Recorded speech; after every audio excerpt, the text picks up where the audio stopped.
Добро вечер. Добро дојдовте во уште едно ново издание на ВМРО ДПМН зборува, пратениците зборуваат. Вечерва имаме многу интересна тема, како и сите впрочем претходно, бидејќи многу е интересно во собранието. Наша тема е интерпелација. Дали ова е всушност нешто кое што го прават членовите на парламентот за лична корист или за корист на земјата? Вечерва мој почитуван гостин ќе биде пратеникот од изборната единица 6, господинот Александар Велјановски, кој ни доаѓа од градот Тетово. Градот Тетово е познат по Тетовско гравче, прво што асоцира, по многу културно-историски споменици, по многу мултикултурен живот во Тетово. Добро вечер, Александар. Добро вечер и од мене, Бети. Ти благодарам за твојата покана и навистина ми е огромна чест и задоволство да бидам дел од вечерашната емисија. Така е, Тетово е навистина прекрасен град, динамичен град, кој што е препознатлив по тетовското гравче, кое што е незаменливо на нашите трпези, па верувам и на трпезите низ цела Македонија. Иако за жал морам да кажам дека во последно време се помалку го има нашето драгоцено тетовско гравче, но сепак се надеваме дека ќе се врати тој род на тетовското гравче и ќе биде во поголеми количини поприсутен на нашите трпези.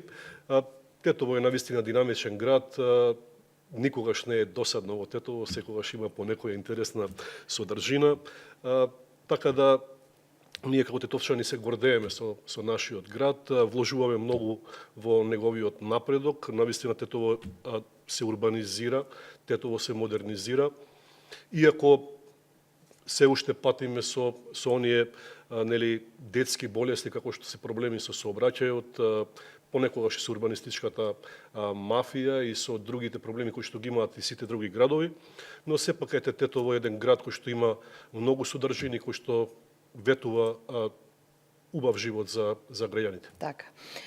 Александар, рековте детски игри, се мачите. Сето тоа ни дава на нас како пратеници еден стимул за да ја продолжиме борбата за која што сме се ветиле и обврзале пред граѓаните дека ќе ја правиме. Еве сега да одиме малку и на работата во собранието. Вие сте председател на Општинскиот комитет на ВМРО ДПМН во Тетово, но исто така сте и председател на комисијата, законодавно-правната комисија во собранието. Како изгледа да се работи таму и колку вие посветувате време и со колегите кои се дел од таа комисија за да функционира оваа специфична комисија, морам да кажам, во собранието? Во интерес на информираност на граѓаните, би сакал да споделам дека во собранието има 24 работни тела. Тоа се постојани работни тела, комисии, кои што заседаваат секој во својот ресор. Дали се работи за закони или акти од економијата, заседава комисијата за економија, доколку се работи за финанси, комисијата за финанси, за локална самоуправа, комисијата за локална самоуправа или пак за здравство. Специфично е тоа што сите закони кои што влегуваат во процедура собраниска поминуваат низ филтерот на законодавно-правната комисија, на која што сум председател, која што е составена од 14 членови и нивни заменици, и надлежноста на законодавно-правната комисија е сите овие закони кои што влегуваат во собраниска процедура да поминат преку комисијата која што ги проверува автентичноста, односно дали законите се во однос на уставот уставни и во однос на правниот систем дали ги исполнуваат сите услови. Многу динамична комисија во однос на бројот на заседавања. Ние до сега, например, имаме одржано 75 комисии на законодавно-правната комисија, така да се среќаваме скоро секој ден. Исто така интересно е што работиме на автентично толкување на законите. До нас стигнуваат барања за толкување на членови, за кои што институциите или пак некој пратеник смета дека се доволно јасни или не се доволно јасни. И тука ние настапуваме како комисија со тоа што даваме мислење доколку автентичното толкување е позитивно, тоа значи дека тоа автентично толкување има поголема сила дури и од законот, односно станува составен дел од законот во изменета форма. Голем интерес има околу автентичните толкувања. Исто така работиме и на исправка на грешки во законите, дали се работи за номотехничка грешка или за некоја друга грешка. Тие грешки се се лоцираат и се менуваат, односно се исправаат преку законодавно-правната комисија. Вие сте правник по професија и многу одговара овој дел на водење на комисијата, но исто така и вашата професија одговара и во еден дел што беше многу актуелен оваа недела за работата во собранието, а тоа е во вторникот имавме интерпелација за министерот за внатрешни работи, господинот Панче Тошковски, и беше интересен и многу динамичен ден, каде што и ни дојде идејата за овој подкаст вечерва да биде именуван всушност и расправа од интерес за земјата или за партијата. Сега, ако ве прашам во една реченица да го објасните денот, каков е вашиот впечаток од она што се случуваше во вторникот? Политичка некрофилија, политички монтирана интерпелација, која што немаше суштина и која што немаше за цел да ја постави одговорноста на министерот Панче Тошковски на отворена сцена, туку да одработи за политичките потреби на опозицијата, во случајов на левица. Така. За жал, политичка некрофилија премногу добар опис дава на она што се случи во вторникот. Да почнеме етапно. Дали сметате дека е ова навистина време за да се бара ваква интерпелација за министер за кој тенденциозно се работи уште и од минатото? Се работи од минатото и од оној период, всушност, од кога почна сите оние законско регулирани апсења, спроведувања на правдата, гонење на криминалот, повторно ќе кажам, законски, а не политички монтирано да биде сето тоа, колку се да се задоволи нечија страст и некоја политичка цел и тоа да биде неиздржано понатаму во одредените процеси кои следуваат.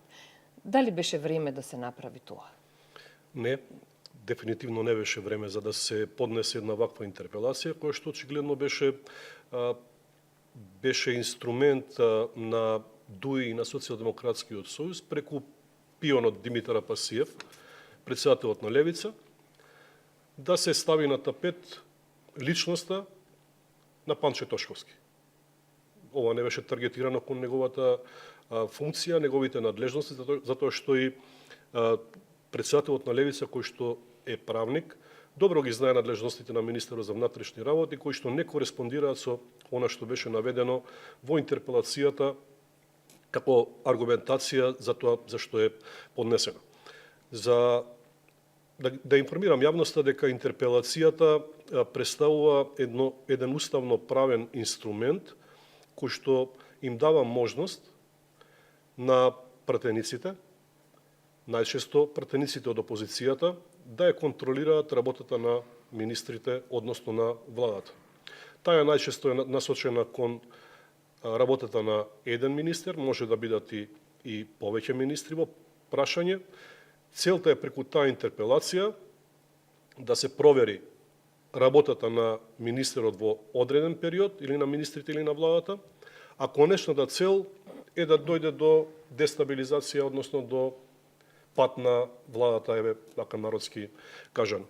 И се е во ред, затоа што ние како пратеници ја имаме таа контролна и надзорна функција над извршната власт, но не е во ред втор пат во период од 3 месеци да се поднесува интерпелација кон министерот за внатрешни работи Панче Тошковски, кој што е можеби најдобро рангираниот министер кој што работи во насока на откривање, за сврстување на правото и на правдата и гонење на криминалот.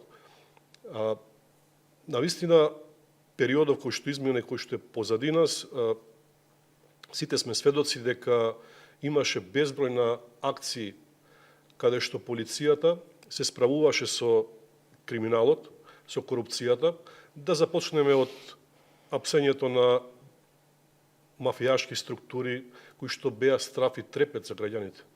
Да поминеме потоа на апсењето на челниците во енергетскиот сектор кои што беа поврзани со аферата Адитив, каде што гледаме дека не само што се испумпувале пари само затоа што се користел мазут по сомнителни цени и набавки, туку и што се загадувала животната околина и последици кои што произлегуваат од таа афера се несогледливи и допрва ќе треба да се откријат.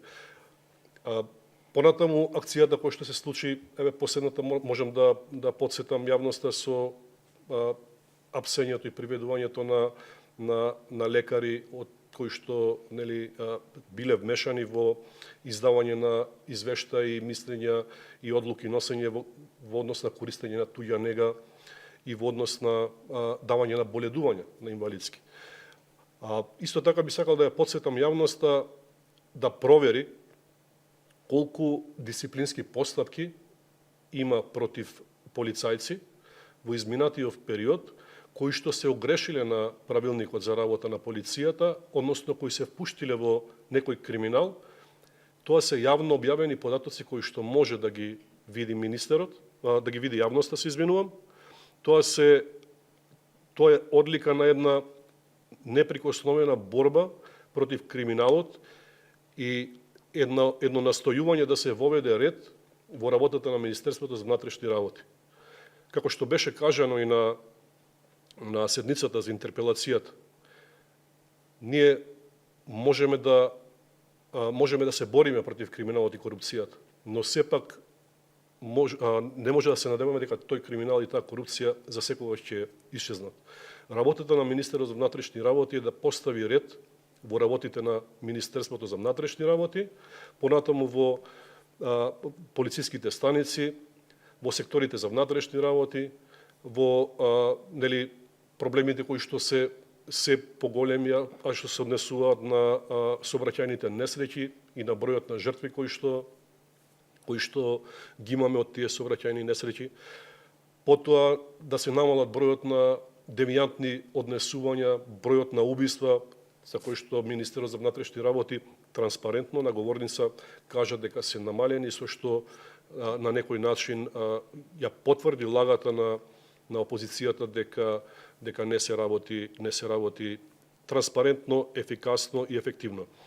Во однос на интерпелацијата, морам да кажам дека беше поднесена сама за себе, дека таа беше еден инструмент, една подадена рака од левица кон ДУИ и кон Социјалдемократскиот сојуз, за да се нанесе штета на работењето на Министерството за внатрешни работи, да се дестабилизира владата и преку таа дестабилизација нивните пулени кои што гледаме дека се под силен кривичен прогон, како што е поранешниот министер за економија Крешник Бектеши и други нивни приврзаници, да бидат ставени под заштита. Но тука одговорот на Министерството за внатрешни работи е дека работи само по закон и по процедура. Министерството за внатрешни работи постапува заедно со обвинителството. Значи, сето она кое што обвинителството го истражува и го наложува на полицијата, тоа полицијата и го превзема.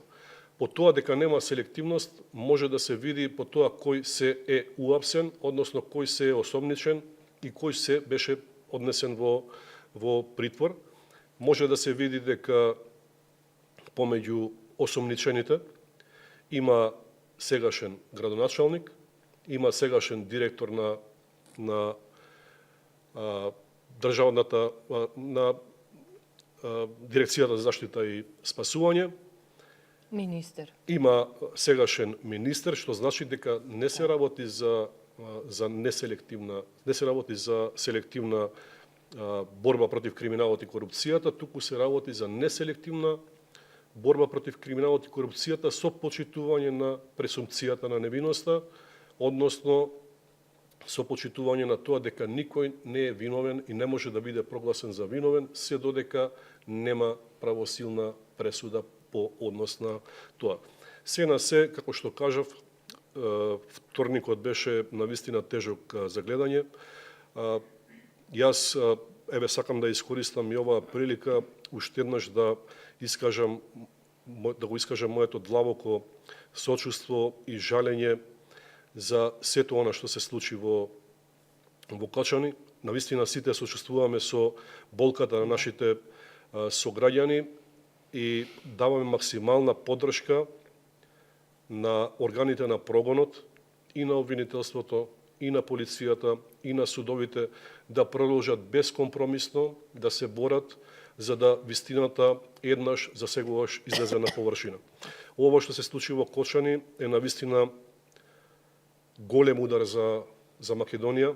Секој граѓанин во државата ја чувствува тежината на нашите сограѓани и посакуваме навистина никогаш да не се повтори ваква тешка несреќа и токму заради тоа навистина го осудувам моментот да се политички поени да се заработуваат врз основа на ваква една голема трагедија. Во неисправно време, се додека трае истражната постапка, бара да има интерпелација, бара многу работи во тоа, бараат да нема дисциплински постапки, бараат да нема правда, вистинска правда, туку ја злоупотребуваат состојбата. Но од сето она што тие го бара, многу интересно, во вторникот не си го побараа нивниот председател, почитуваниот Димче Апасиев.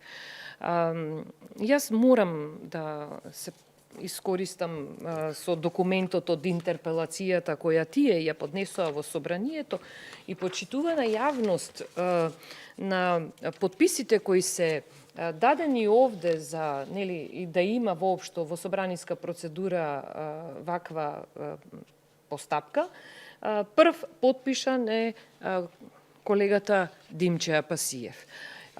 Како председател на Левица тој цел ден не се појави таму и затоа пак ќе кажам, тие бараа многу, бараа само тие да зборуваат на седницата, бараа се бунеа дека не биле многу застапени, другите како да немавме право да зборуваме според нив, нели? И провокации и навреди и сето она што можат да си го дозволат како пратеничка група, но единствено не бара да се појави нивниот председател, од кој според она што тие го спомна, разбравме дека бил во Грција на плажа негде отиден. Што мислите, која е целта што тие, како Левица, сакаат да ја постигнат со правење на сето ова? Театар. Интерпелацијата заврши како што заврши, неуспешно. Не затоа што мнозинството на пратеници, односно 72 пратеници не ја поддржаа таа интерпелација, само 20 пратеници ја поддржаа, туку затоа што македонскиот народ му дава огромна поддршка на министерот за внатрешни работи Панче Тошковски да продолжи силно, недвосмислено и директно да се бори против криминалот и корупцијата. Така. Димитар Апасиев е кукавица. Секогаш работи на таков начин. Подпалувач. Го видовме неговото вистинско лице за време на шарената револуција.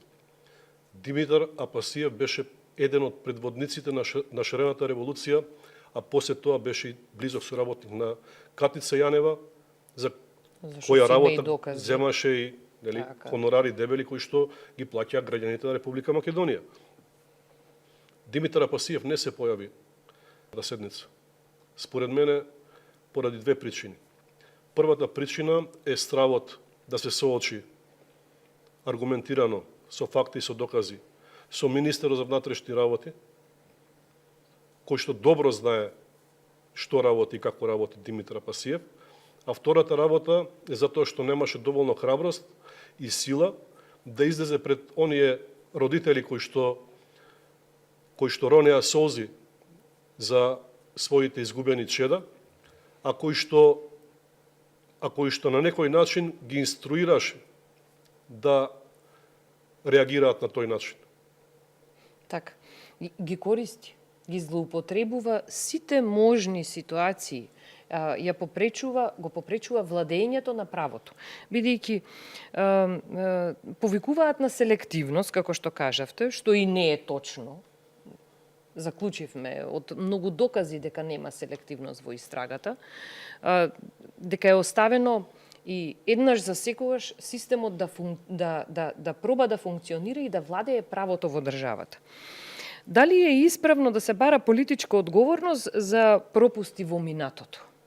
Е прашање кое што сите ние си го поставуваме, бидејќи 75 пак починати наши сограѓани има од сите оние сообраќајки кои се случува и со модуларната болница во Тетово. Вие најубаво знаете каква беше атмосферата тогаш и во Тетово. Дали е исправно на ваков начин да се попречува владењето на правото во државава? Со вакви монтирани ова е за мене театар.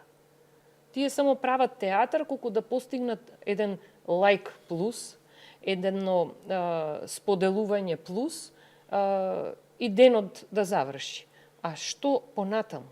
Ако се спречува владењето на правото, што понатаму? Што мислите од овој агол, дали е исправно вака да се попречува владењето на правото?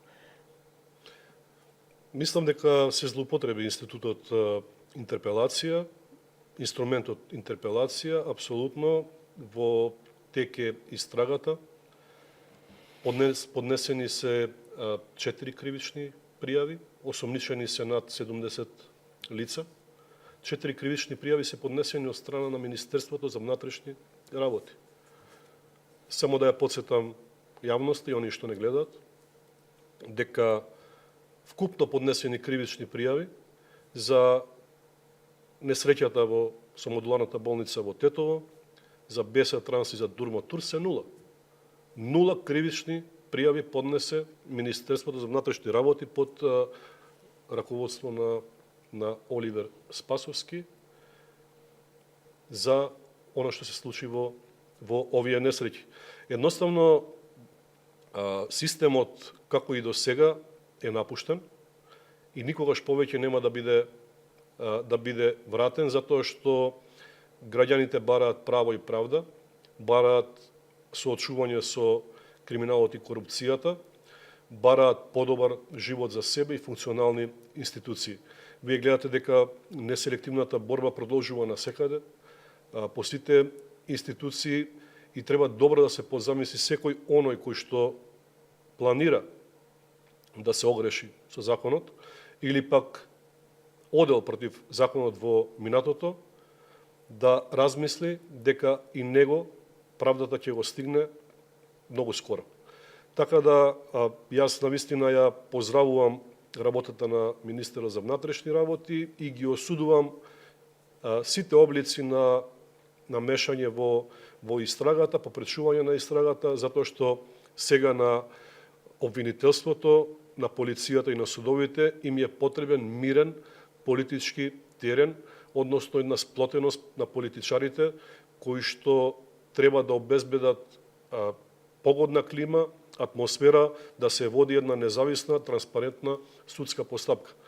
Кога сето ова ќе заврши, ние можеме да свикуваме надзорни расправи, можеме да се повикаме на интерпелација за неработењето на некој министер, па нека биде тоа и министерот за внатрешни работи, но се додека трае истрагата, нечовечки е да се прават вакви ефтини театарски представи, само за да се нанесе штета на личноста на министерот за внатрешни работи и да се дестабилизира владата.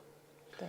Владата е стабилна, министерот за внатрешни работи видовте во вторникот по неговите изјави, по средбата со родителите, е уште подготвен да се соочи со сите идни проблеми и да му стави крај на криминалот и корупцијата. Така. Видовме во вторникот еден искрен пристап од страна на министерот Тошковски. Многу работи еден човек кога говори на говорница може да проба да сокрие, но емоциите не се кријат. Она што навистина бевме сведоци, и македонската јавност и она средбата со родителите што беше одржана во министерството, ни даде едно силно уверување дека да, во Македонија ќе владее правото и ние сите заедно ќе работиме за да се спроведе тоа. Александар, благодарам за гостувањето. Ние, почитувани, се гледаме наредниот петок со некоја нова, интересна содржина од активностите за работата во Собранието и бидете спокојни, работиме на тоа. Владење на правото во Македонија мора да има. Ви благодарам.